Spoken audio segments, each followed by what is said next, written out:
Mabilis na tinusok ni Davy ang pari gamit ang kanyang espada, hindi kumikilos ang kahit isang kalamnan sa kanyang mukha. Ang maroon na patak ng dugo ay tumulo sa sahig. Ang pastor na si Bort ay humawak sa kanyang sugatang lalamunan, umuubo ng dugo habang sinusubukang sabihin na hindi siya papayagan ng reyna na mamatay ng ganito.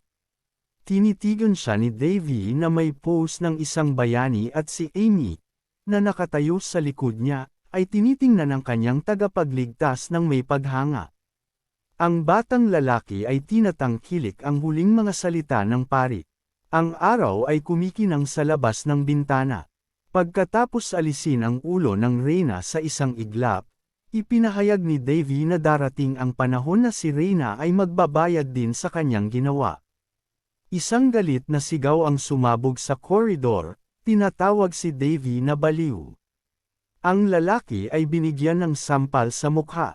Si reyna, na nalaman ang pagpatay sa Santo Papa, ay nawalan ng pasensya at galit na galit, itinuro ang fan kay Davy na nakatayo sa harap niya at tinawag siyang baliw. Sumagot lang ang lalaki na banta siya ng pari sa kanyang buhay at siya naman ay sumusunod sa mga batas. Ang reyna ay sumigaw kay Davy upang itigil ang pagpapatawa at mag-swing ulit para sa isa pang suntok. Itinaas ang kamay na may fan habang sinabi ng lalaki na walang ibang nagmamalasakit sa pampublikong kaayusan gaya ng ginagawa niya. Napansin ni Davy na sa isang hindi maintindihang dahilan, siya ang nakakakuha ng galit ng reyna imbes na papuri, at ang nalilito niyang kasamahan ay nakatayo ng direkta sa likod niya. Si Davy ay ngumiti ng may pagmamalaki at tinawag itong katawa-tawa, tinanong kung simula kailan pinapayagan ng pamilya hari na ang mga mababang pari ay magdungi sa pangalan ng kanilang angkan, na naglagay sa reyna sa isang mahirap na posisyon at ibinaba ang kanyang fan. Pinagsabihan siya ng reyna, tinutukoy si Davy na nagtanong sa awtoridad ng kanyang kamahalan at ng pamilyang hari. Itinaas niya ang mga kamay at patuloy na pinagsasabihan ang lalaki dahil sa pagpatay sa pari. Sinabi ng reyna na kasing tanga lang si Davy tulad ng kanyang ina, na ikinagulat ni Davy, at malamig niyang sinagot na natural lamang na maging katulad siya ng kanyang ina. Tinakpan ni Lind ang kanyang hindi pagkagustong mukha gamit ang isang maliwanag na fan, tinatawag ang prinsipe at ang yumaong reyna na mga plebeyano. Si Davy ay napuno ng galit na bumabalot sa kanyang kalooban. Ibinigay niya kay Reyna Lind ang isang nagbabanta na tingin at sinabi na mali ang mag-insulto ng mga magulang sa harap ng kanilang anak. Napatigil ang reyna at sinubukan niyang hindi gumalaw sa takot habang binangga ni Davy ang kanyang espada sa kanya ng ilang beses. Ang talam ng espada ay kumikibo sa kamay ng batang lalaki. Biglang lumitaw ang malalaking mga kadena sa kamay ng isang tao, at sa harapan ng reyna ay lumitaw ang tatlong mga kalalakihan na may mga sandatang may talam, handang protektahan siya. Isang ikaapat na courtier ang lumitaw sa likod ni Davy, pinipigilan siya gamit ang mga kadena. Ang nakakadena na si Davy ay kumurap mula sa sulok ng kanyang mata at nagpakita ng isang mapanuyang tawa. Nakita niya ang kasamahan na si Shani na may pantikip sa mata at nagsabing nakakatuwa raw makita ang ganitong debosyon. Isang nalilitong reyna ang nagtatago sa likod ng mga armadong kasamahan at sinabi ni Davy na magiging mas kawili-wili kung ang mga gwardya ni Lind ay magpatuloy pa. Nagbigay ang lalaki ng isang nakakainis na hinga at umupo, nagsabing ang pagmamadali ay magpapalapit lang sa hindi may iwasang pangyayari. Si Davy ay nakaupo sa isang puting armchair na may mga nakalaylay na paa at ang mga kamay ay nakapatong sa kanyang mga tuhod. Ang kanyang mukha ay ganap na hindi magiliw habang hindi tuwirang binabantaan ang reyna ng pagpapataw ng parusang kamatayan sa pagtatangka sa kanyang buhay. Ang galit ng reyna ay nagbago sa kalituhan at takot, tinitingnan si Davy na may malamig na pawis sa takot. Iniisip kung alam ba ng prinsipe na si Kalas ang nagtalaga na halos pumatay sa kanya 6 na taon na ang nakalipas. Si Davy ay ngumiti ng may kasamaan, kalmado niyang sinabi kay Lind, na nasa sahig pa, na talagang alam niya ang lahat ng bagay, at idinagdag na hindi siya kasing tanga upang itago ang trump card na siya mismo ang nagpasikat. Habang hawak ang kanyang pisngi, tinawag ni Davy ang babae ng walang pakundangan dahil hinayaan niyang itaas ang kamay laban sa pasyente. Tinatanong niya ang reyna na napapaligiran ng mga kasamahan na magpatuloy sa pagmamasid ng katahimikan sa palasyo. Napansin niya nang may konting ngiti sa labi na ang mga katulong na nagtrabaho rito ay isa-isa nang nakalabas. Naisip ni Davy kung anong uri ng tsismis ang maaaring kumalat tungkol sa reyna, na lalong nagpalala ng galit ng babae. Kalmado niyang pinayuhan ang reyna na huwag gumawa ng mga padalos-dalos na desisyon. Ang reyna na napapaligiran ng kanyang mga kasamahan ay nakikinig sa mga salita ng batang lalaki, ang kanyang mga labi ay nag-uumigting sa galit. Ang kamay ay malupit na itinapon ang isang vase ng mga bulaklak. Nahulog ang lalagyan at nagkaroon ng mga patak ng tubig sa sahig at ang mga tulips ay kumalat sa paligid. Ang reyna ay galit na galit kay Davy, na ngayon ay napapaligiran lamang ng mga kasamahan na tapat na sumusunod sa kanya. Sa isang pagsabog ng galit, nagsimula siyang sumigaw, hinahapol ang kanyang ulo. Naluhad siya sa mga tuhod na napapaligiran ng mga kasamahan at mga nabanggang muebles, pagkatapos ay nagsimulang magtawanan bigla habang itinataas ang kamay sa coffee table. Ang reyna ay nagsimulang tumayo at nagdeklara na kung nais ni Davy na mamatay ng mabilis, wala siyang magagawa kundi tanggapin ito, at lubos na galit ay humawak siya sa ibabaw gamit ang parehong mga kamay at sinabi sa lalaki na ipagpatuloy ang pagtawid sa mga hangganan ng katwiran. Nag-ingay siya sa kanyang mga galaw, at ang lahat ng ito ay nagpapalakas ng sinturon sa paligid ng leeg ni Davy. Bago pa man maglaho, isang kahangahangang kagandahan ng kastilyo ang lumitaw sa mata, isang kastilyong may nakamamanghang laki, ang mga paa at cute na maliliit na sapatos ay naglalakad sa paligid ng palasyo. Ang mga naglalakad na tagadala ay nag-uusap tungkol sa estado ng kabaliwan ni Davy sa koridor kung saan tumatakbo si Amy, na may daladalang malaking kayumangging bundle. Tumigil ang kasamahan at naghintay ng may kuryosidad upang makinig sa mga bulungan ng mga tao sa paligid niya, at sa sandaling iyon, ang mga boses ng mga nakikinig ay tumahimik. Mabilis na umalis si Amy mula sa masikip na pasilyo.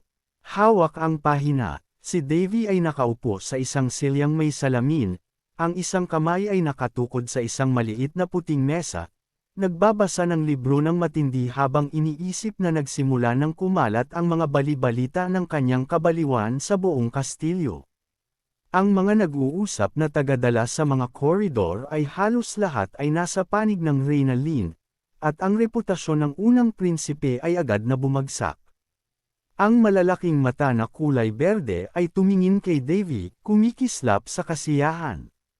Masayang sumigaw si Amy, tinuturo ang mga malaking bag sa likod niya. Si Davy ay ngumiti ng matamis, nakita ang kasamahan na labis na nasisiyahan habang pinapanood niyang pinapahid ni Amy ang pawis mula sa kanyang noo dahil sa sobrang pagod. Tinawag niya siyang malakas at sinabi na hindi na niya kailangan ng mga halamang gamot. Nagpatuloy ang kasamahan sa kasiyahan, sumisigaw na may nagsasabi na mabuti si Davy, habang ang lalaki ay nakatingin sa kanya na nakatayo na may salamin at libro sa kamay. Isinara ni Davy ang libro ng may malambing na ngiti, inililipat ang atensyon kay Amy upang makita kung iniisip ng dalaga na mabuti siyang tao. Hindi nag-atubili ang kasamahan na magbigay ng positibong sagot.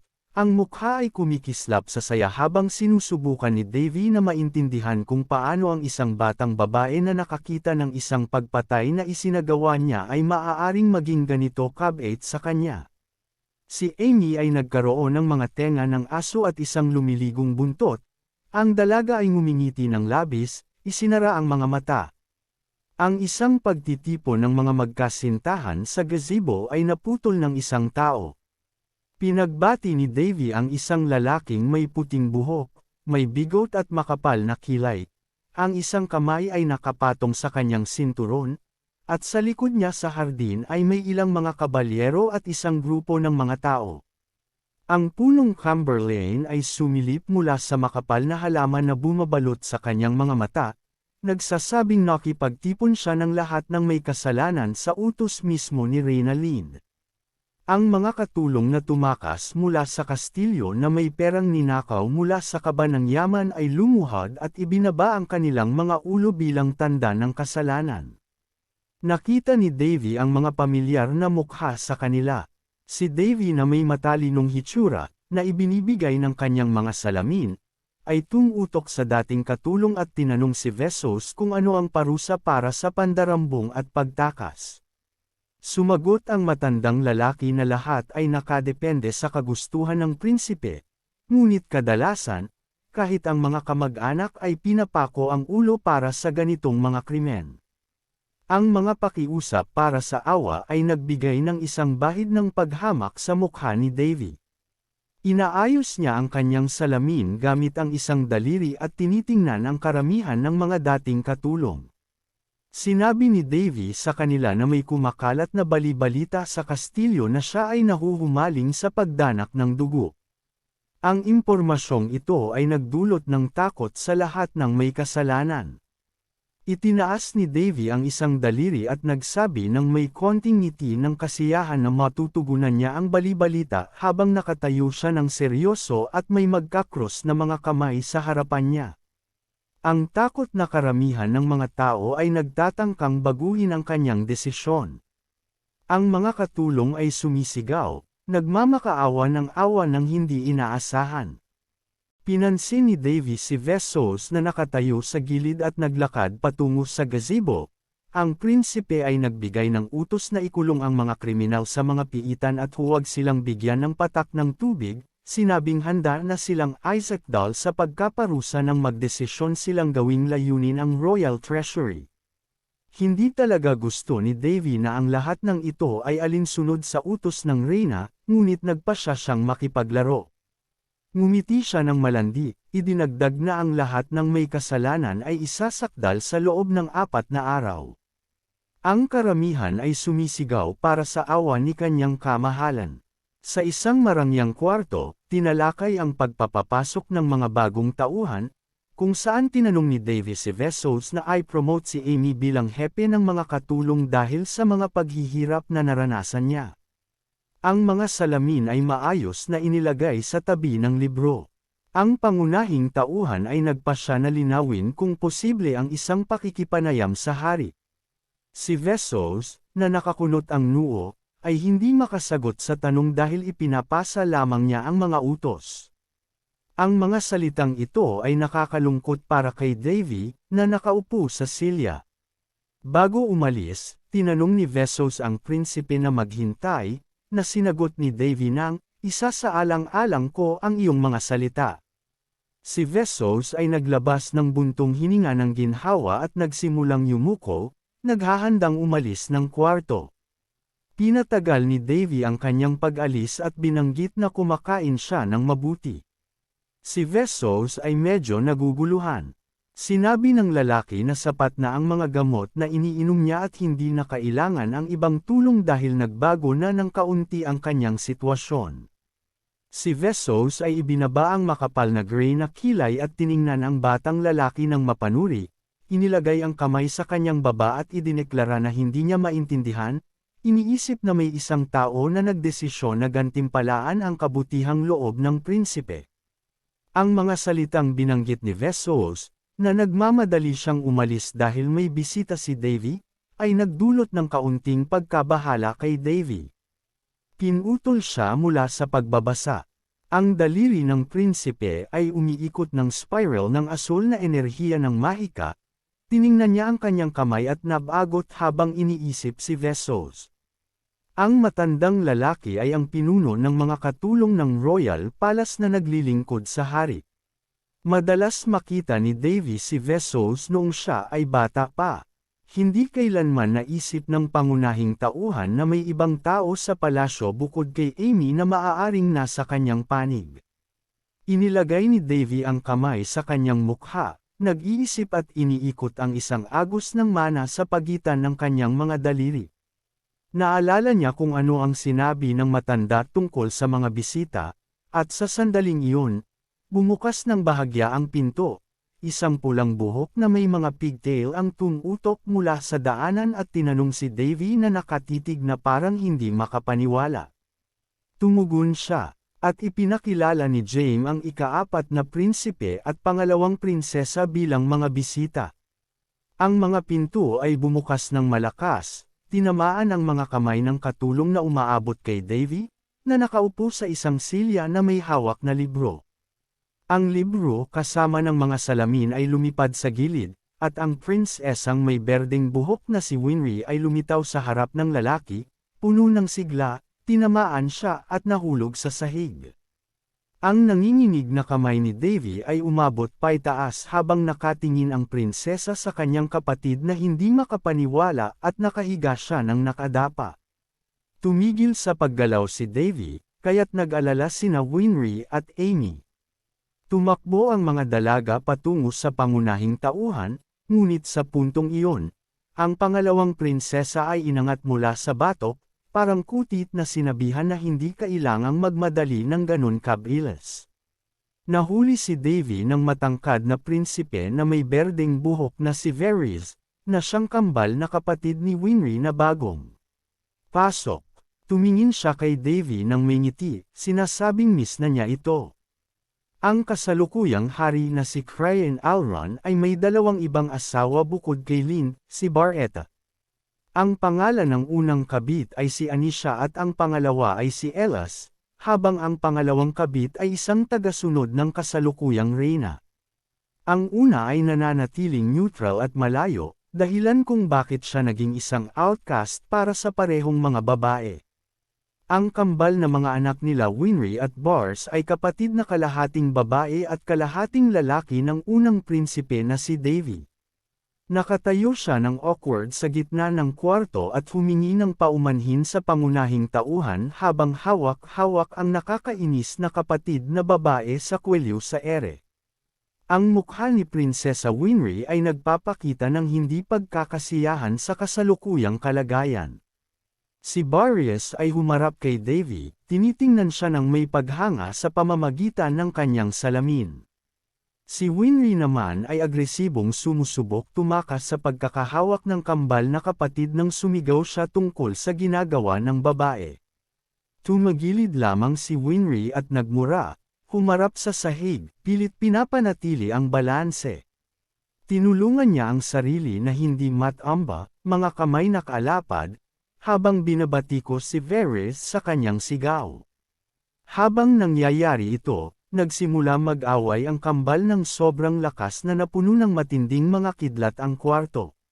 Si Davy, kasama si Amy na nagulat, ay nanunood ng kanilang palitan ng salita ng may kasiyahan. Sinabi ng pangunahing tauhan na hindi pa rin nagbago ang magkapatid, si Benry at Barry ay nagsisigawan, mga kamao nakapulupot sa galit, nagtatalo kung sino ang mas matanda. Hindi tulad ng mga anak ni Lynn, ang mga ito ay hindi man lang nagtatangkang kumilos bilang mga royal. Humarap ang kambal kay Davy na may pag-asa sa kanilang mga mata, naghihintay ng hatol mula sa kanya. Pinagmamasdan ang kanilang mga galaw, napagpasyahan ng pangunahing tauhan na sila pa rin ay mabubuting tao, malakas ang pagkakabit sa kanya at lubos na nagtitiwala. Habang nakangiti ang kambal na may berdeng buhok, naghihintay ng conclusion mula kay Davy, nag-post siya ng masusing pag-iisip. 3 tasa ang inilagay sa lamesa. Ang unang prinsipe ay nakatihaya sa isang silya at ang kambal ay nakaupo sa sofa sa isang maliit na mesa na may mga tasa ng tsaa. Tinatalakay ang kalagayan ng mga pangyayari habang si Davy ay comatose. Ang kambal ay nakaupo sa sofa na may parehong lungkot sa kanilang mga mukha, habang naaalala ng pangunahing tauhan na noong siya ay nahulog sa coma, si Winry at Barry ay 8 taong gulang pa lamang at ang mga hindi makapangyarihang batang ito ay walang magawa tungkol sa kasalukuyang kalagayan sa kastilyo. Gayun din, ang kabit na si Inisha ay dahil sa pagkana ni Lin ay ipinadala ang kanyang unang anak na babae sa ibang bansa. Dapat sana'y protektahan niya ang natitirang mga anak. Pinuri ni Davy ang kambal na nagpagon sa kanilang pakiramdam ng kaunti. Kinuha ni Davy ang isang tasa ng tsaa at hinawakan ito. Ang lalaki na may pinaka-inosenteng mukha ay nagtanong kung nakikita pa ba nila ang kanilang ama. Sumagot sila na nakita nila ang hari bago sila pumunta sa unang prinsipe. Nang tanungin ni Davy tungkol sa kanyang ama, naisip ni Varys na medyo pagod ang hari, ngunit ininterrupt siya ni Winry. Nagulat na tinanong kung hindi pa ba nakita ng pangunahing tauhan ang kanyang ama. Sumagot si Davy na makikita niya ito. Isang araw, na nagdulot ng matinding kalituhan kay Winry, na may halong kalungkutan para sa kanyang kapatid, habang nanatiling tahimik si Winry sa ganap na pagkalito. Nagsimula magsalita si Varys tungkol sa sirang kalagayan ng palasyo. Ang malalalim na bitek ay dahan daw ang lumilitaw sa mga pader na pinaputi, habang iniinom ni Davy ang tasa ng tsaa gamit ang isang kamay at hawak ang platito. Sa kabila, tumugon siya ng may maliit na ngiti, nagsasabing kamakailan lang ay may mga nahuling nagnanakaw ng pera mula sa Royal Treasury, ngunit magiging normal din ang lahat sa lalong madaling panahon. Nag-init ang ulo ni Varys at sa galit, pinalo niya ang mesa.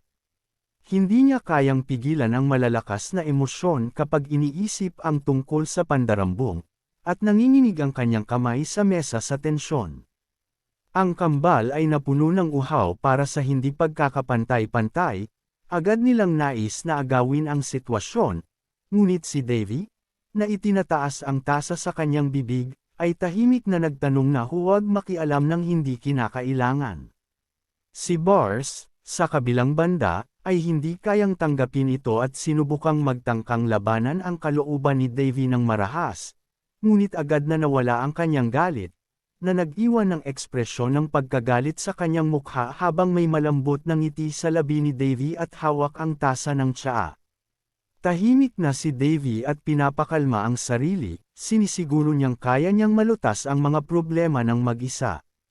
Malinaw na kontento siya sa katotohanan ngayon ay kitang-kita kung gaano karaming tao ang nasa kanyang panig.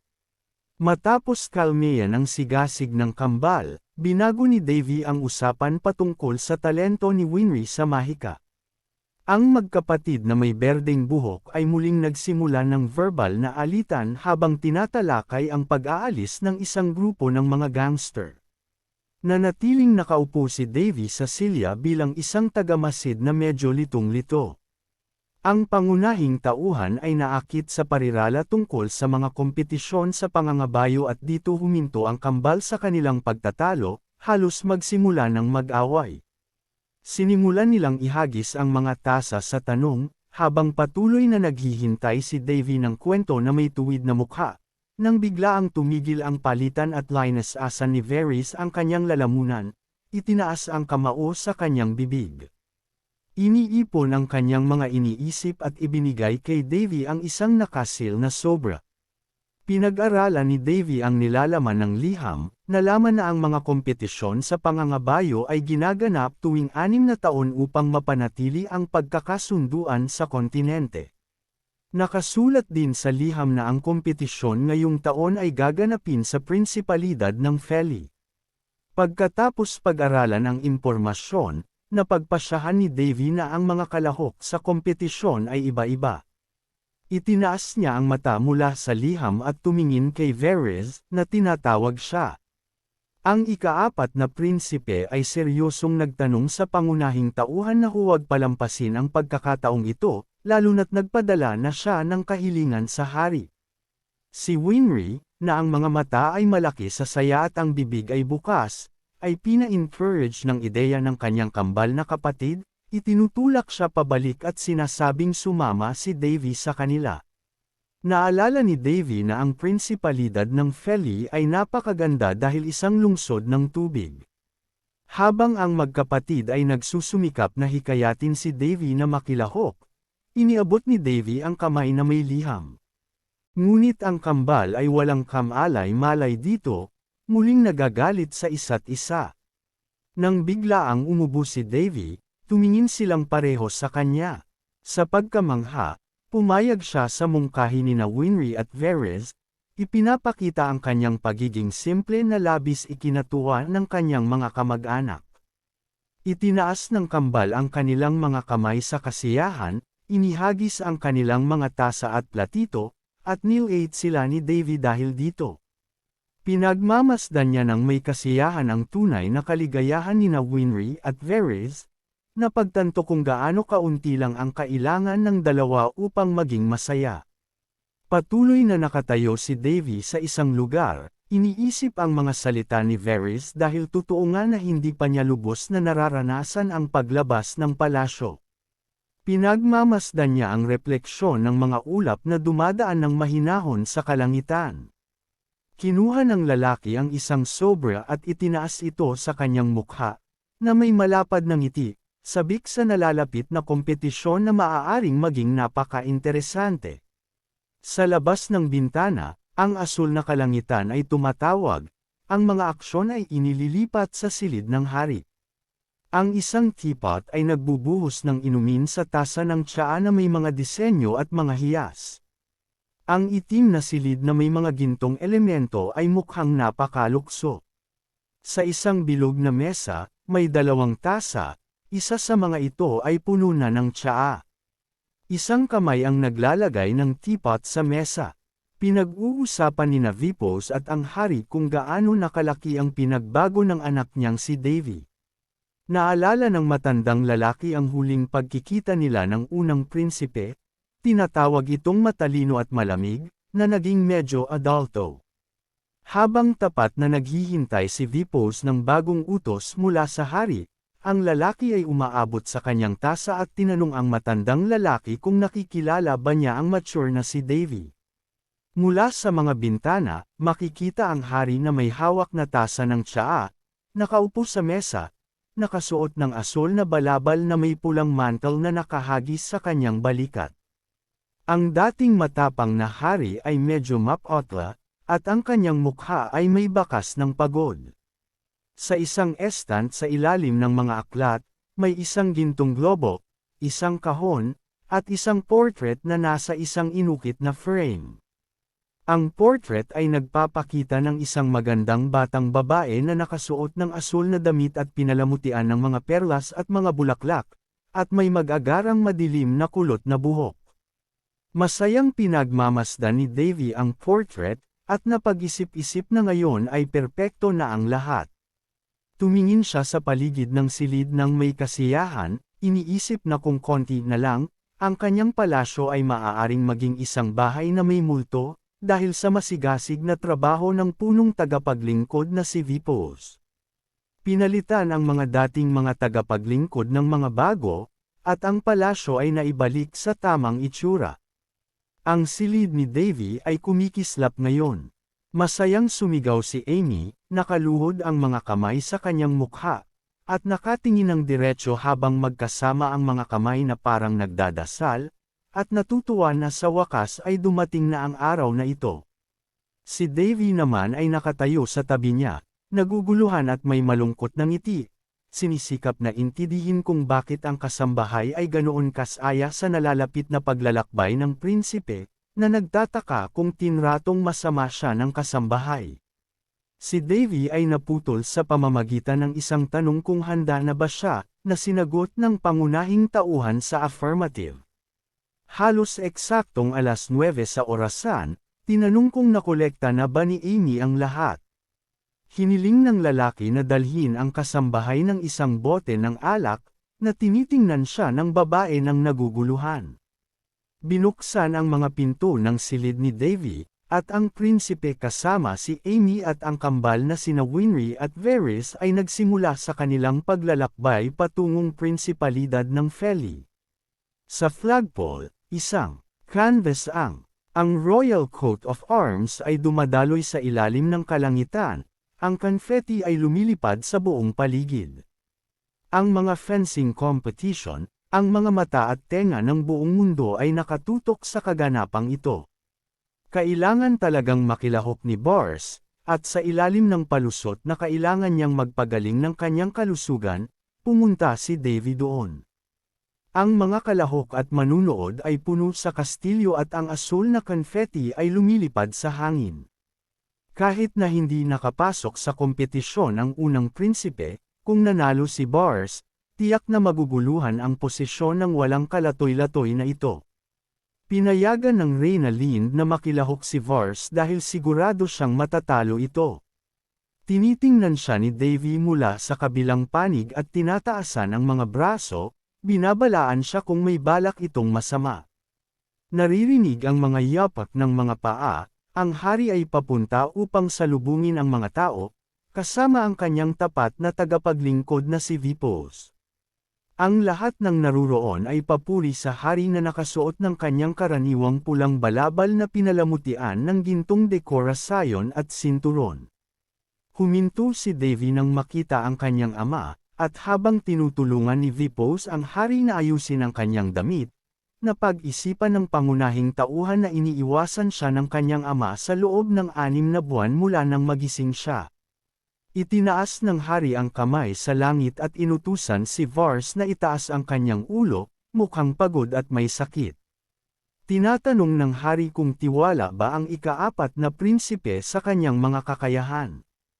Ang batang nakaluhod ay yumuko sa harap ng kanyang kamahalan nang may magalang na ngiti.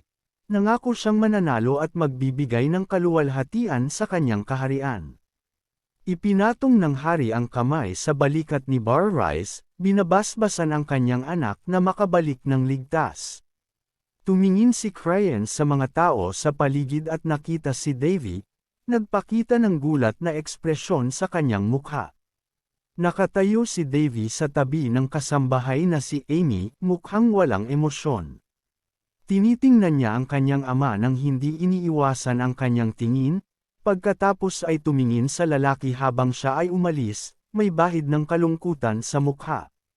Nang umalis ang hari, napansin niyang mukhang malusog si Davy, at iniwan siya sa gitna ng karamihan, mukhang nawalan ng pag-asa. Sa mga sandaling ito, tinitingnan ni Winry si Davy na may tanong sa mga mata. Akala niya hindi siya magiging emosyonal pagkatapos ng lahat ng ito, ngunit nagkamali siya.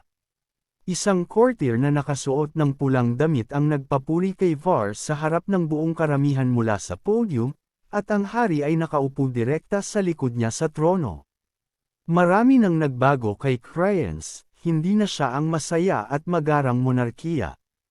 Ang hari ay mukhang isang pagod na leon, nakatingin pababa sa mga tao.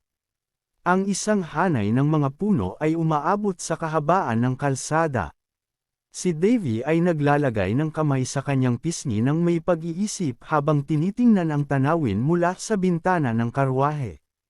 Kasama si Winry at ang kambal na sina Barrice sa parehong karwahe, tinitingnan nila ang kanilang kapatid at sinusubukang agawin ang kanyang pansin, na siyang tinutugon ni Davy ng isang magiliw na ngiti at humiling na huwag mag-alala. Ang motorcade ay sinasamahan ng pinakamahusay na mga mandirigma ng kaharian na nakasakay sa kabayo. Inaamin ni Davy na natatakot siya na baka magsawa ang kambal dahil kailangan nilang sumakay sa karwahe dahil sa kanya, ngunit itinanggi ito ng dalawa, hawak ang kalahating puno na baso ng alak. Masayang ibinalita ni Winry na hindi maaaring magsawa dahil mayroong wi, at galit na tinanong ni Barrice kung anong sukat ng alak ang nararapat. Ang baso ng alak ay kumikislap ng mga sinag ng araw. Nang tanungin tungkol sa pinagmula ng alak, si Davy, habang paikot na pinipinch ang baso sa kanyang kamay, ay nagsabi na hindi alam ni Davy dahil iniwan ng kanyang ina ang inuming iyon. Nang marinig ito, tinanong ni Vars ang kanyang kapatid kung sigurado siyang ang isang bagay na kasing halaga ay nararapat inumin, at napansin ni Winry na hindi makapaniwala. Si Davy, habang ipinapaikot ang baso ng alak na kumikislap sa araw, ay nagsabi na ang ganitong araw ay perpekto para inumin ang inuming iyon. Tumingin si Vars kay Davy nang may malungkot na ngiti at nagsabi na marami nang nagbago sa kanya, at si Winry, na hindi inaalis ang mata kay Davy, ay kinumpirma ang mga salita ng kanyang kambal na kapatid. Ang katotohanan na ang batang lalaki ay dati protektahan ang anumang alaala ng kanyang ina ng buong lakas ay nagdulot sa kanyang mukha ng kalituhan at may kaunting pamumula sa mga pisngi. Itinaas ng tatlo ang kanilang mga baso ng alak at nag-toast. Sinasabi na ang magandang alak ay dapat inumin at hindi itago, kaya't ininom nila ito hanggang sa ilalim. Ang karwahe na napapaligiran ng convoy ay nagpapatuloy sa kagubatan ng gabi. May regular na buwan sa langit at isang mas maliit na pulang buwan. May bonfire na sumisik. Nag-set up ng kampo ang mga bayani sa gitna ng kagubatan habang ang kaharian ay isang araw pa ang layo. Malalim na nagsay si Vars at nagsabi na halos hindi niya mapatagal si Winry. Nakatayo siya sa likod ni Davy, may seryosong ekspresyon, itinuturo na kailangan niyang uminom ng mas kaunti. Si Davy, na nakaupo sa lupa, ay humihingi ng paumanhin na may guilty ng ngiti habang nakatayo sa tabi ng bonfire. Naalala ni Barrice ang pangarap ni Davy noong bata pa siya na maglakbay at magtayo ng kampo sa kagubatan. Hawak ni Davy ang isang tasa sa kanyang mga kamay, tinitingnan ang mga ilaw ng bonfire. Inamin ni Vars na binawasan niya ang escort hanggat maaari upang hindi masira ang atmosfera ng kanilang biyahe. Sa likod ng 2 buwan, makikita ang isang karwahe na kinailangang sakyan ng mga tauhan dahil sa pangangalaga sa kalusugan ni Davy, kahit na karaniwan nilang ginagawa ang ganitong biyahe saksi sa kabayo. Ang hari ay nakaupo sa trono na napapalibutan ng matatalas na pangil. Si Gemini ay ngumiti ng maligaya at kumikislap ng kaligayahan pagkatapos matiyak na nasisiyahan si Davy sa lahat. Nagpaalam si Barrice kay Davy na may pag-wave ng kamay, at si Davy naman ay nakataas ang mga kamay sa likod ng kanyang ulo, tinitingnan ang langit. Nang lumapit si Amy at tanungin siya kung oras na ba para matulog, sumagot si Davy ng matamis na ngiti at nagsabi na ang buwan ngayon ay sobrang ganda. Na ang 2 buo na celestial bodies ay kumikislap laban sa kanyang likuran. Sa gitna ng madilim na mga dahon, isang pangil ng kahoy mula sa isang tuyong puno ang nabali at kumikislap sa dulo. Pinapaikot ito ni Davy sa hangin, hinihipa ng hangin sa paligid niya. Ang dulo ng kahoy ay tinamaan ng asul na alon ng enerhiya. Ang maliit na pulang buwan at ang malaking asul na buwan ay patuloy na kumikislap sa langit ng gabi. Itinuturo ni Davy ang kanyang daliri sa kalangitan, tinatawag ang pulang satellite na Zos at ang asul na Kree. Isa sa mga mandirigma na kasama ng mga bayani ay tumingin pataas at nagsabi na ang Zeros ay nagpapaliwanag ng simula at ang Krees ay sumasalamin sa katapusan. Ang isang silweta mula sa gilid ay tinawag ang mandirigma ng matalino. Tapos tumawa ang lalaki dahil alam ng lahat tungkol dito. Sa pagitan ng mga satellite at ang langit ay isang galaxy. Isang tinig mula sa mga palumpong ang nagtanong sa kontento na mandirigma kung sino ang kanyang kausap. Ang mga lalaking nakasuot ng pulang uniforme ay nakatayo sa gulat sa likod ng kontentadong si Davy.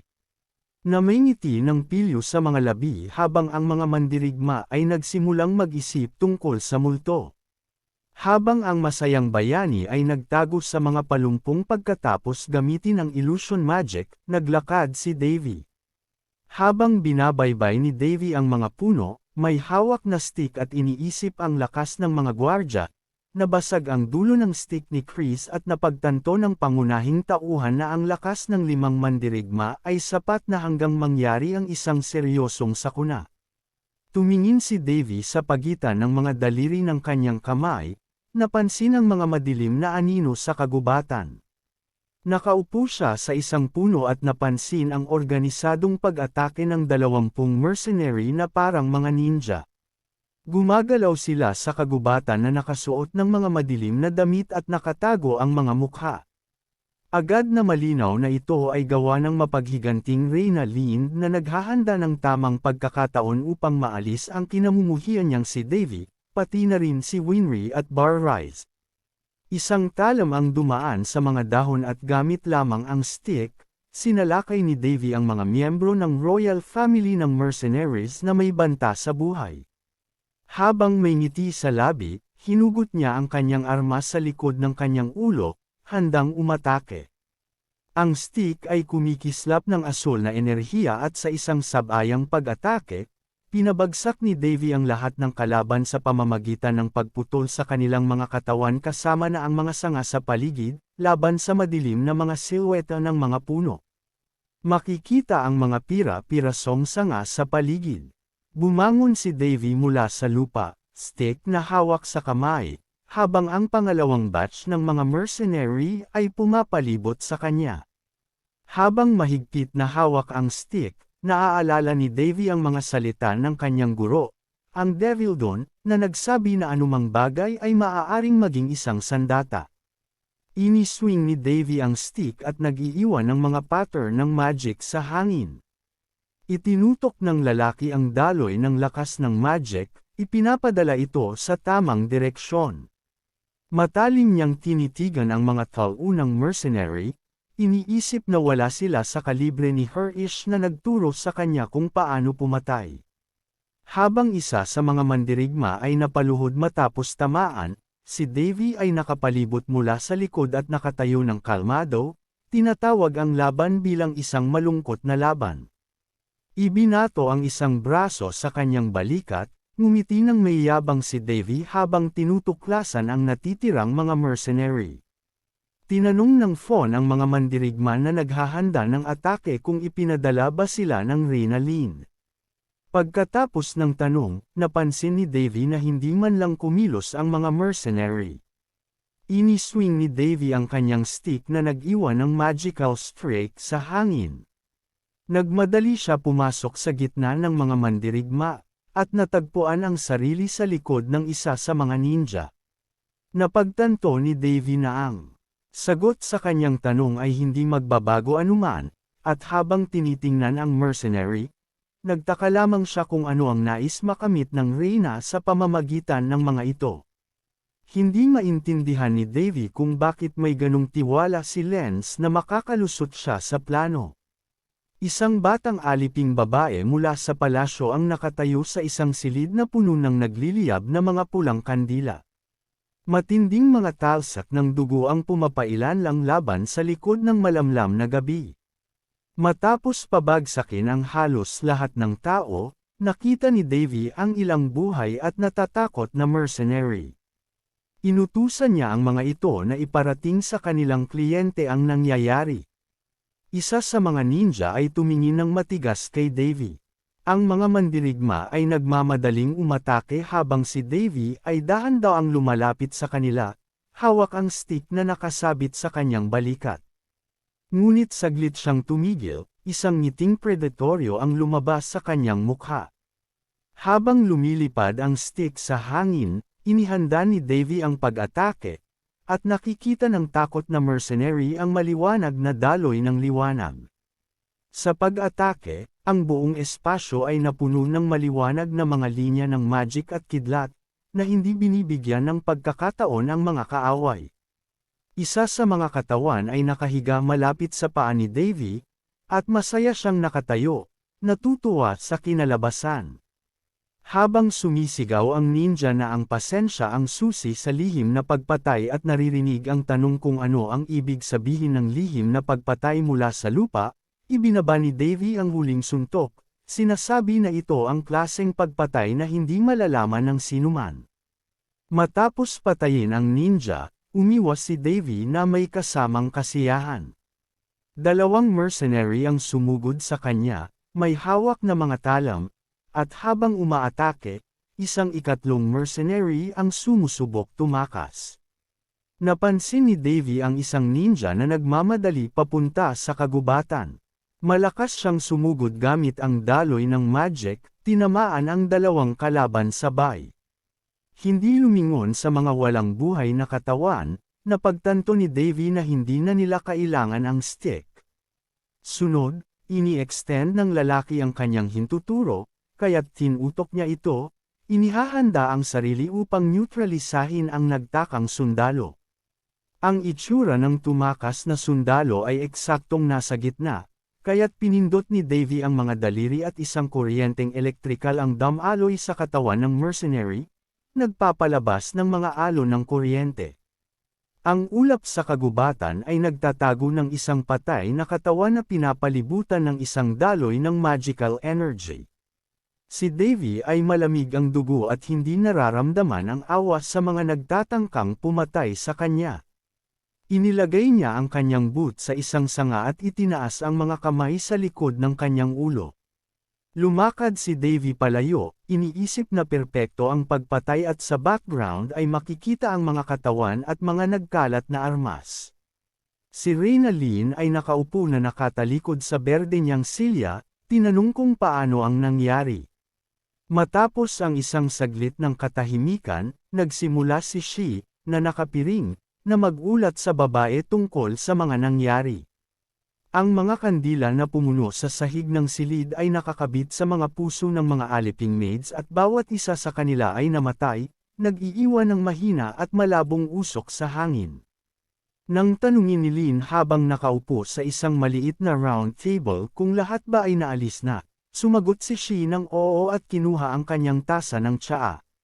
Tinanong din ni Lynn ang tungkol sa kapalaran nina Davy at ng mga kambal, at sinabi ni She na dapat ay dumating na ang motorcade sa Feli Principality. Galit na galit, tumayo ang Reyna at sinampal ang mukha ng batang babae ng buong lakas, tinitigan siya na hindi kayang pigilin ang galit. Nagsimula siyang sumigaw sa aliping maid at tinanong kung ano ang gagawin nila sa tatlong hindi pinalad na kabataan at ang 5 kabalyero matapos. Wasakin ang lahat ng kasangkapan sa silid sa galit. Tumigil si Lynn sa pagsigaw, sinabing ang lahat ng 20 asesino ay nawasak na at galit na nagkonklusyon na walang silbi ang Black Moon Guild. May marka ng slap sa kanyang pisngi, sinabi ni She na ang mga mercenary ay nagtatangkang alamin ang eksaktong pangyayari ng mga kaganapan, ngunit malinaw na may malakas na suporta si Prince Davy, at napansin ng Reyna na mas malakas pa siya kaysa sa inaasahan. Ang Reyna ay hindi matanggap ang nangyari, nagsimula siyang mag-isip at binangga ang kamao sa mesa. Ang mukha ng babae ay nagkakaroon ng galit na ekspresyon, at nagutos siya sa mercenary na alamin ang lahat tungkol sa suporta ni Prinsipe Davy, dahil nais niyang ipakita ang mga magiging kahihinatnan sa sinumang magtatangkang humadlang kay Reyna Lynn. Ang babae na nakaupo sa silya ay pinaalalahanan si She sa isang utos na tono na nakipag-ugnayan siya sa guild at hindi siya nagtatago upang subaybayan ang mga pagkabigo ng ahente. Ang labis na inis na Reyna ay nagutos kay She na huwag hayaang mangyari ito muli, at banta ng Reyna Lynn, kung magkamali ka muli, maghahirap ka. Babae na may plano na sirain ang kanilang kontrata pati na rin ang Black Moon Guild sa anumang paraan, kahit nagamit ang kapangyarihan ng bansa at ang Barrett DUI. Sa ibabaw ng mga tower ng kastilyo, isang pulang at asol na satellite ang tumaas sa kalangitan ng gabi, bahagyang nagbibigay liwanag sa natutulog na lungsod. Ang gabi ay naging araw na, at ngayon ang araw ay sumisikat sa malinaw na kalangitan. Pinipilit ni Winry na makuha ang atensyon ni Davy sa pamamagitan ng pagtawag sa kanya at pagturo sa bintana ng karwahe patungo sa FY Principality, habang ang kambal ay nagkakaroon ng isa na namang pagtatalo. Si Davy na tahimik na nanunood ng tanawin ng Principality ay napagtanto na sila ay sa wakas ay nakarating na sa FY Principality, o lungsod ng tubig, isang maliit na estado ng lungsod na katulad ng Singapore sa Earth, dahil sa mga sinaunang guho sa teritoryo nito. Ang Principality ay isa sa mga pinakamagandang at pinakamahalagang lugar sa buong kontinente. Tumangala si Davy, hindi makaalis ang tingin mula sa tanawin ng lungsod ng tubig na may mga kanal, fountain, at maliwanag na mga gusali. Napansin ni Bar Rice na tila labis na nasisiyahan si Davy, na siyang kinumpirma ng pangunahing karakter habang naglalakad sila patungo sa puting halaman ng kambal, ang Coliseum. Napagtanto ni Davy na dito magbubukas ang Continental Fencing Tournament. Nilinaw ng lalaki na ang stadium na ito ay karaniwang ginagamit bilang arena at kilala sa mga kompetisyon kung saan ang buhay ng mga mandirigma ay nakataya sa laban kontra sa mga halimaw at gladiators, na isang walang saysay na kalupitan. Habang naglalakad sila sa pabeg na daan, tinanong ni Winry si Bar Rice kung alam na ba niya ang bilang ng mga kalahok sa kompetisyon, at tumanggap siya ng sagot na 8 bansa lang ang makikilahok sa torneo. Bawat isa may isang talentadong kinatawan. Habang nagsasalita ng masigasig ang prinsipe na may berdeng buhok, nagkunot ang noo ni Davy ng hindi pagkakasundo at napagtanto niyang ang dalawang bansa ay nagsusubok lang sukatin ang kanilang lakas. Hindi nagpabagal, nagpatuloy ang tatlo sa pagtalakay ng paparating na Young Generation Tournament.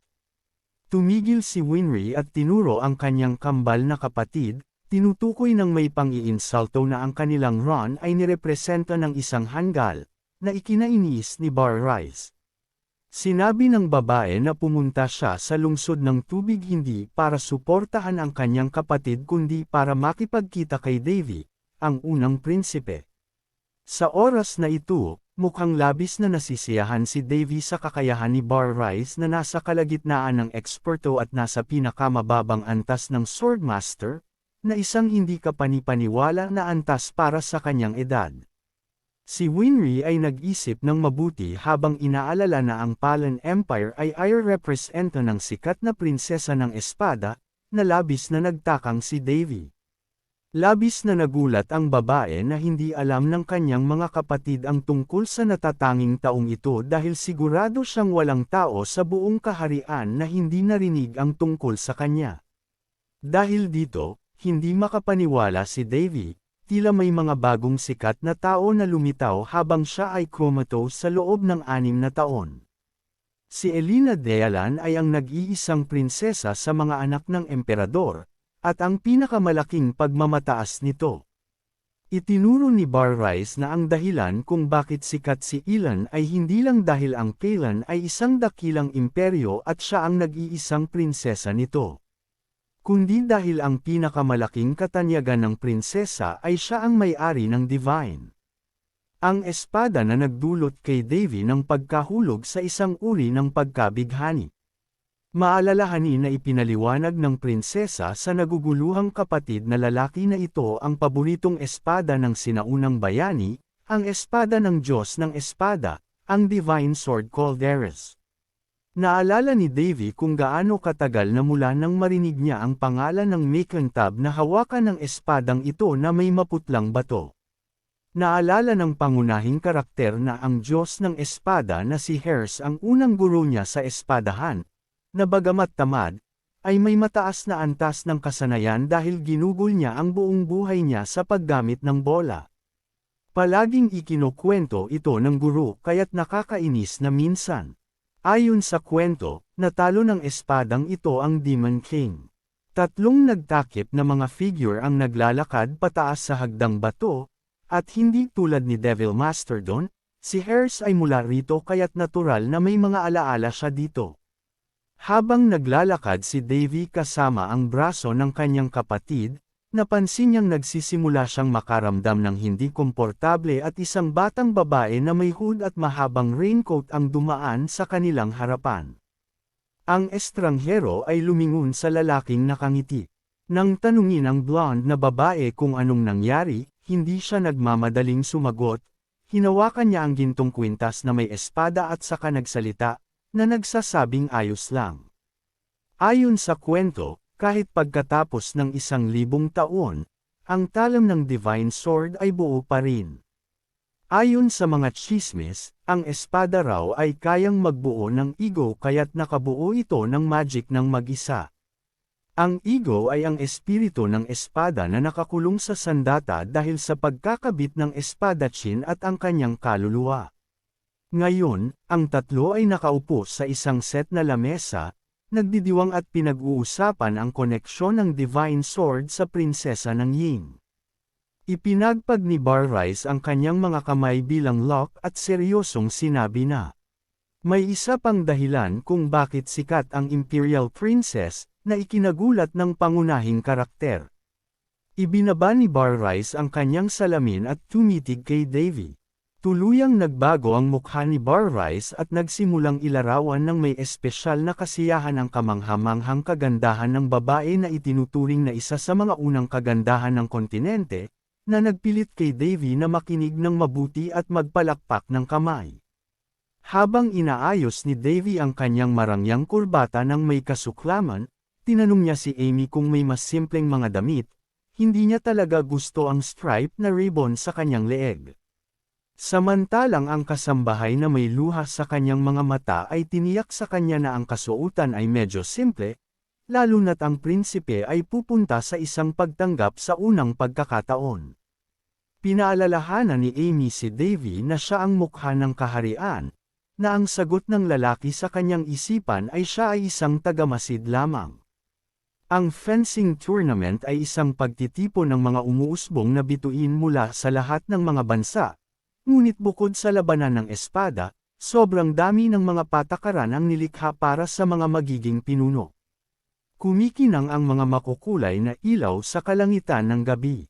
Kasama sina Chris at Sir Rose sa paghahanda ng piging, si Winry at Barrice ay maayos ang pagkakadress para salubungin ang kanilang kapatid. Ikinumpara ni Davy ang babae sa isang diwata bilang sagot, kung saan nakatanggap din siya ng papuri.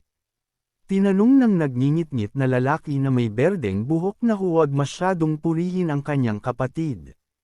Nilapitan ng prinsesa ang kanyang kambal na kapatid at tinuwa ito ng buong lakas, na tinapos ang kanyang pagsasalita, at iniwan ang natalong Barrice. Inalok ni Winry si Davy na maging kanyang escort kung saan nilinaw ni Davy kung nagkamali siya ng pag-iisip sa mga papel. Ang kamay ng isang lalaking may guwantes ay mahinang humawak sa palad ng babae habang ang figure ng isang batang nagagalit ay tumatakbo sa likuran, sumisigaw na maghintay sa kanya. Isang katulong sa pasukan ng bumati sa isang babaeng may pulang buhok at suot na puting evening dress sa pamamagitan ng isang handshake. Napansin ng babae na medyo mainit sa labas habang ang katulong ay nag-uusap tungkol sa torneo sa kanya. Ang mata ng babae ay nakatuon sa isang palumpong ng rosas na may hindi kapani-paniwalang ganda. Nang tanungin tungkol sa stadium, mabilis na sumagot ang kanyang mataas na kaharian na hindi ito masama. Habang hawak ang isang rosas sa kamay at amoy ang bulaklak, idinagdag ng babaeng may pulang buhok na hindi masama para sa walang pakundangang kalikwan. Inilipat kami sa isang marangyang hall na may kumikislap na mga chandelier, gintong mga molder, at iba pang mga magarbong dekorasyon kung saan isang ball ang isinasagawa sa bisperas ng torneo. Ang mga tao mula sa mga pamilyang maharlika mula sa iba't ibang bansa ay maaaring makipagkaibigan dito. Hawak ang isang baso ng sparkling na alak, tiningnan ni Davy ang paligid ng silid kung saan nagtipon ang lahat ng mga kalahok. Tumayo siya at tinitingnan ng may pagnanasa ang grupo ng mga batang lalaki at babae, bagamat may mga matatanda sa mga escort tulad ng kanyang sarili at si Winry, karamihan sa mga tao ay mga batang lalaki at babae pa. Sa isang sulok ng malaking hall, ang mga pulang rosas ay namumukadkad. Naguluhan si Vars nang makilala ang ibang mga miyembro, ilang prinsesa ang pumalibot sa kanya at ipinakilala ang kanilang mga sarili, at labis siyang nasasabik kaya't hindi na nakapagsalita ng maayos. Pinanood ni Davy ang kanyang kapatid na kontento mula sa kabilang bahagi ng silid, hindi na nagulat sa ingay sa paligid nito. Napansin niyang si Winry ay nakahanap din ng ilang kasamahan. Nang mapansin ni Davy na kailangan ng tulong ng kanyang kapatid, nagsimula siyang mag-isip kung tutulungan ba siya. Sinimulan ni Barrice ang magwawala ng kamay mula sa karamihan, sinusubukang makuha ang pansin ni Davy pero hindi siya pinansin. Iniwan ng pangunahing karakter ang walang magawa na si Vars at pumunta upang sumayaw kasama ang masayang kapatid. Nakiusap si Vars kay Davy ngunit hindi man lang siya tumingin at ngumingiti siya habang binati ang nakababatang kapatid na magsaya sa kanyang kabataan. Hindi maiwasang magalak si Winry nang dumating na ang araw na makasayaw siya kasama ang kanyang kapatid. Habang umiikot ang mga magkapareha, binanggit ni Davy na magaling sumayaw ang kanyang kapatid, na ikinatuwa ni Winry at sinabi niyang matagal na mula ng kanyang debo at ngayon ay isa na siyang tunay na babae. Tanong ng nalulumbay na dalaga kung nag-aalala si Davy na marami siyang na-miss dahil sa coma. Nakatingin ng malungkot si Winry at napansin na baka kaya niyang makilahok sa torneo dahil may talento rin siya sa espadahan. Nagngitian si Davy nang may kaba at tinanong ang dalaga kung sobra siyang mataas mag-isip sa kanya, na sinabing wala naman siyang paraan upang maging isang eksperto sa edad na 14. Tumingin si Davy sa kanyang nakababatang kapatid sa karamihan ng mga bagong kakilala at nagsimula siyang mag-isip tungkol sa tunay na kahulugan ng talento na may kasamang matinding pagsusumikap. Napansin ng lalaki na, halimbawa, inabot siya ng 1,000 taon para dito. Habang tinitingnan ang paligid ng silid, mahinahong sinabi ni Davy na hindi na siya interesado sa mga ganitong kaganapan. Tumawa ang bayani at sumagot na nais niyang mabuhay ng matiwasay, na para kay Winry ay tila isang sagot ng matandang lalaki. Pagkatapos makipag-usap kay Davy, nag-break sa isang masayang ngiti si Winry at tinakpan ang kanyang mga mata. Isang boses na hindi inaasahan ay nagulat sa kanilang pagkikita. Narinig mula sa malapit na lugar ang isang tao na naglalakad gamit ang botes patungo sa magkapatid at tinawag ang Prinsesa Winry. Isang binatang may pulang buhok at nakasuot ng asul at puting tailcoat ang yumuko ng magalang at ipinahayag ang kasiyahan na makita ang babae. Tinutok ni Davy ang kanyang mata sa binatang mukhang baguhan, tinatangkang tuklasin kung sino ang nakatayo sa kanilang harapan. Si Winry ay mukhang hindi masaya mula nang dumating ang estranghero. Hindi pinalampas ng pulang buhok na binata ang pagkakataon, iniwan ang pangunahing karakter at tumakbo direkta patungo sa prinsesa at kinuha ang kanyang mga kamay. Entusiastikong inalok niyang makipag-usap sa kanya, na ikinagulat ng babae at pinagalit, iniiwas ang kamay mula sa Prince Bathan. Tinanggihan siya ni Winry na nagsasabing kasalukuyan siyang nakikipag-usap sa kanyang kapatid. Nag-click ang dila ng pulang buhok na binata bilang tanda ng hindi pagsang-ayon, itinaas ang gilid ng kanyang labi, pinagmumuka siyang awa, at ipinatong ang mga kamay. Tinanong niya kung nasaan ang kabutihang asal ng prinsesa. Nagdesisyon ang binata na ipakilala ang sarili at sinabi niyang siya ang ika-7 prinsipe ng Bost Kingdom, si Balan Taboltis. Dumating na ang pagkakataon ng pangunahing karakter at sinabi lamang niyang siya si Davy alone. Naguluhan si Balan at nagtanong kung iyon lamang, at nagtaka si Davy kung ano pa ang kinakailangan. Tinanong ng pulang buhok na prinsipe kung bakit naruroon si Davy, at sumagot si Davy ng kalmado na dumating siya upang panuurin ang kompetisyon ng kanyang nakababatang kapatid. Tumingin si Balan ng bahagya sa pangunahing karakter at sinabi niyang naiintindihan na niya ang lahat. Pinaghinaan ni Davy ng loob ang kawalan ng reaksyon ni Balan at nag-alis ng pagnanais, binati siya ng magandang pahinga. Yumuko ang walang pakialam na prinsipe at tinawag si Winry, tinitigan ng prinsesa ng may paghanga. Sinabi ng binata na iaalay niya ang kanyang tagumpay sa torneo para sa kanya habang hawak ang kanyang kamay sa ulo. Tinanong ng naguguluhang prinsesa ang prinsipe kung naiintindihan niya kung gaano kalaswa ang magsabi ng ganoong bagay sa harap ng mga manunood. Pinaniwala ng mayabang na pulang buhok na batang lalaki si Winry na wala dapat ipagselos kung ito'y totoo. Nagalit ang babae at iginiit na ang kanyang kambal na kapatid na si Varwise ay kasali sa torneo at ang mga salita ng prinsipe ay labis na nakakasakit sa kanya. Kinuha niya ang braso ng kanyang kapatid at hinikayat siyang magmadali, iniwan ang nakayukong si Balan na nakaupo sa isang tuhod, mag-isa, at tinitingnan ang babaeng puno ng hindi pagkasya. Napansin ni Davy na si Winry ay talagang lumaki na, ngunit labis siyang nalilito sa ginawa ni Prinsipe Balan. Nilingan siya ng lalaki at napagtanto niyang wala nang makakapigil pa sa walang pakialam na binatang ito. Tama siya, dahil sa susunod na sandali, tumayo si Prinsipe Balan at sinundan ang prinsesa, pinagalitan siya dahil sa hindi pagtingin sa kanya. Nagtiis si Davy ng matagal ngunit ngayon ay pagod na siya sa sitwasyon. Inabot ng walang pakialam na lalaki ang kanyang puting guwantes na kamay patungo kay Winry. Natisod ni Davy si Balan at mariing hinawakan ang braso ng prinsipe habang nagsisigaw ito sa sakit. Pinanood ni Davy ang nanginginig na kamay ni Balan nang may kasiyahan at nagtataka kung anong karapatan nitong hawakan ang mahalagang kapatid ng iba. Binitawan niya ang walang pakialam na prinsipe at habang nakaupo ito sa sahig, hawak ang nasaktang braso, napansin niyang maswerte siya't hindi ito nabali. Tinanong din ni Davy ang sugatang prinsipe kung nasaan ang kanyang karangalan. Ngayon ay galit na galit, iniabot ni Balan ang kamay patungo kay Davy, at naramdaman ni Davy ang isang malakas na palo sa likod ng kanyang leeg. Lumingon siya at tinanong ito ng may pagkalito. Napansin niya ang isang puting guwantes na nasa sahig.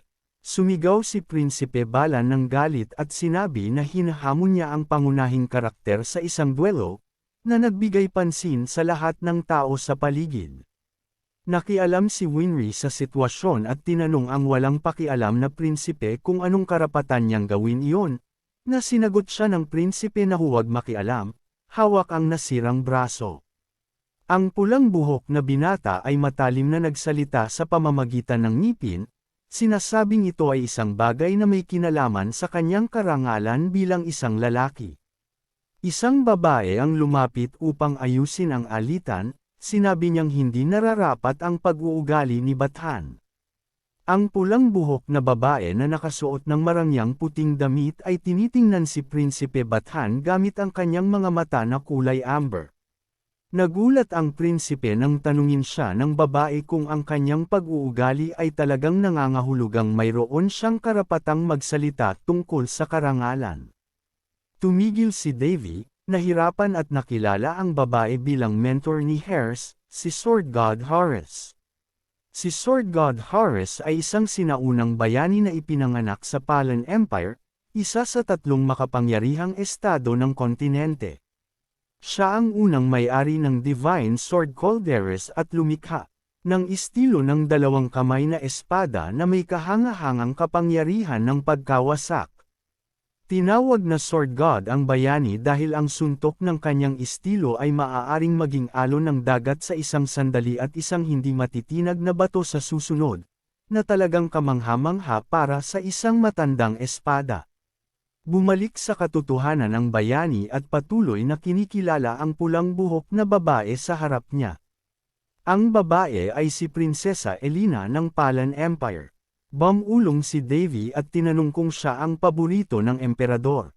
Pinagalitan niya ang kanyang sarili dahil sa kanyang dila, naguguluhan pa siya sa nakamamanghang pagkakapareho ng kasalukuyang may-ari ng Divine Sword na si Yelan at ni Horus. Naalala ni Davy na para sa isang lalaki, si Horus ay isa ring guwapong lalaki. Ipinagpalit niya ang kanyang tingin sa pulang buhok na babae, nagpanik ang pangunahing karakter at tinanong kung ano ang sinabi ni Davy, habang sinubukan niyang magpaliwanag ang sarili. Nagsimula siyang mag-stammer habang ang babae ay tinitigan siya, tumatawa ng nervyoso. Sinabi ni Davy na nagkamali siya, at tiningnan siya ng babae nang hindi makapaniwala at pinalaki ang kanyang mga mata. Tumingin ang pangunahing karakter na mukhang malito, may tangatanggang ngiti, at humingi ng tawad sa babae. Nagpalabas siya ng buntong hininga na parang nakaligtas siya. Nang nilapitan siya ni Varwise, tinanong siya ng berde ang buhok na bata na may pangungutya, kung ano ang nangyayari. Patuloy na sinaway ng pulang buhok na babae si Prinsipe Balan, at tumayo siya doon na mukhang hindi masaya, pinipigilan si Balan gamit ang kanyang karisma. Tinanong ng babae ang prinsipe na humingi ng paumanhin kay Winry at Davy na naguguluhan. Nagsimulang magalit ang pulang buhok na binata nang tinitingnan si Elena. Ipinatong ni Davy ang mga kamay at nanood, Inaasahan na hindi magpapakumbaba si Balan at maghihingi ng tawad. Ang kanyang binti ay bahagyang kumaibot. Nakangiti ng malupit si Devi habang tinitingnan ang walang pakialam na lalaki. Sumagot siya na tinatanggap niya ang hamon, pinahina ang yabang ng prinsipe at ng kanyang kapatid na babae sa kanyang pahayag. Tumingin si Balan na parang nag-aalalang titig kay Devi. Ibinigay ni Devi ang isang tusong tingin sa prinsipe at hindi siya hinayaan na basta umalis lang. Tinitingnan siya ng lalaki ng hindi kontento, kaya nagsimulang pag-usapan ni Elina na siya ay pinipigilan. Sagot ni Devi, siya ang magpapasya para sa sarili niya, habang kumuha ng puting guwantes mula sa sahig. Sa sahig, tinanong ni Devi kung talagang hinamon siya ni Balan, na sinagot ng mahina ngunit tiyak na oo. Tumingin si Devi sa prinsipe na may konting kasiyahan sa kanyang ngiti at dagdag pa na sa ganitong kaso, kailangan niyang tanggapin ang hamon. Hawak ang isang kahoy na espada sa kanyang mga kamay, naisip ng bayani na matagal na niyang hindi nagagamit ang isa. Nag-aalala si Varwise tungkol sa kapatid niyang ma-involve sa isang duelo laban sa isang kalahok, habang si Winry ay tinitingnan si Devi ng may pananampalataya. Hinaplos siya ni Devi sa ulo at sinabing huwag mag-alala. Iminungkahi ng pulang buhok na prinsipe na ang level ni Devi ay malamang na mas mababa pa kaysa sa isang baguhan at malisyosong iminungkahi na dapat mag-give up na lang si Devi. Ang mayabang na si Balan ay nagdeklara na kung ang pangunahing karakter ay luluhod at magpapakita ng pagkatalo, siya ay maawa at pipaikit ang mata sa nangyari. Nang marinig ito, tinitigan ni Varwise ang walang pakialam na lalaki ng may hindi pagkakasunduan, tinangka niyang kalmehin ito, ngunit tanong ni Devi ng mahinahon kung maaari na siyang tumigil sa pagpapakita ng kahoy na espada sa kanyang balikat. Sabi ng pangunahing karakter na siya na ang maghuhusga ng duelo.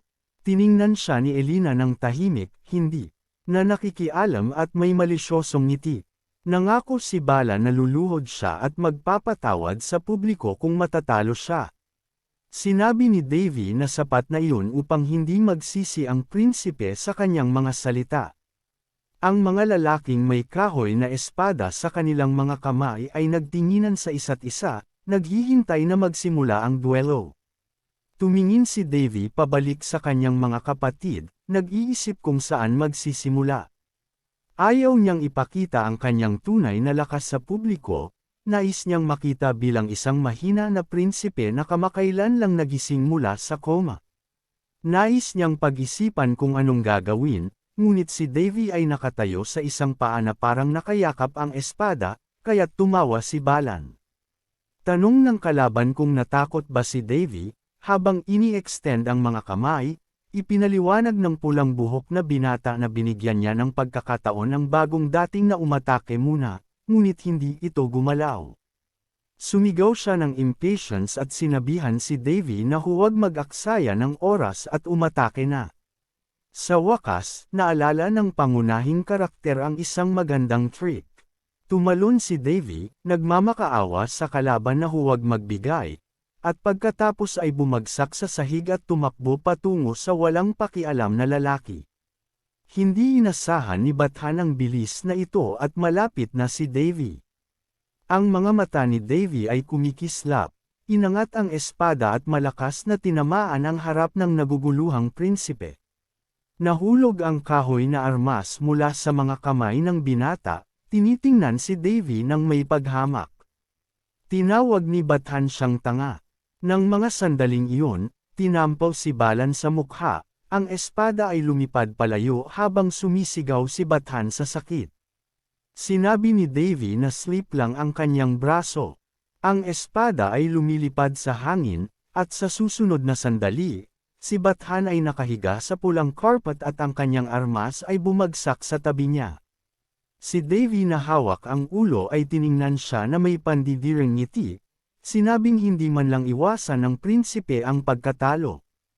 Ang mga salitang ito ni Devi ay nagpasik kay Bathan, na nakahiga pa sa sahig. Nagsimulang magbulungan ang mga tao, tinatalakay ang gulat na prinsipe at ang matinding pagkakaiba ng kanilang mga kakayahan.